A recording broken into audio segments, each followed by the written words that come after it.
আসসালামু আলাইকুম।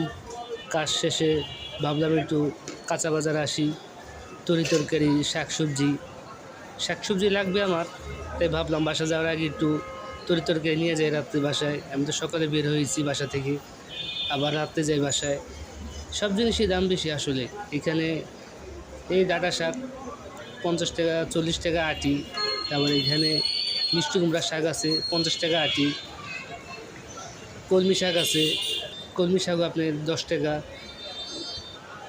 এই ডাঁটা শাক, এগুলো মিষ্টি কুমড়ার শাক ৫০ টাকা ডোকা। আসলে সব সবজিরই দাম বেশি, কি করব। এই যে পুঁই শাক দেখতেছেন, পুঁই শাকের ডোকা হইলো ৪০ টাকা ডোকা, ঠিক আছে। আর কোনো তরকারি তো ধরা যায় না, সব তরকারি ৮০ টাকার ঊর্ধ্বে। এই কদু শাক, এটা হলো কদু শাক, ওটা দেখাইছি মিষ্টি কুমড়া, এটাও ৫০ টাকা ডোকা। কী করবো বলেন, এখন কী করার আমাদের। আর প্রত্যেকটা তরকারির দাম বেশি। আমরা মধ্যবিত্ত লোক, কারণ আমাদের তো ইনকাম নাই, আমরা তো হিসাবের জিনিস আমাদের। এ কাকা কিনতে আছে ১ ডোগা, এই যে মুরব্বী কাকা ৫০ টাকা ১ ডোগা মিষ্টি কুমড়া শাক।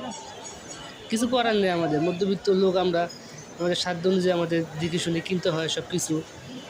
সব জিনিসের দাম আসলে এখন তরি কোনোটাই কমতেছে না। সবার উদ্দেশ্যে বলছি, সবাই সুস্থ থাকবেন, ভালো থাকবেন। আসসালামু আলাইকুম।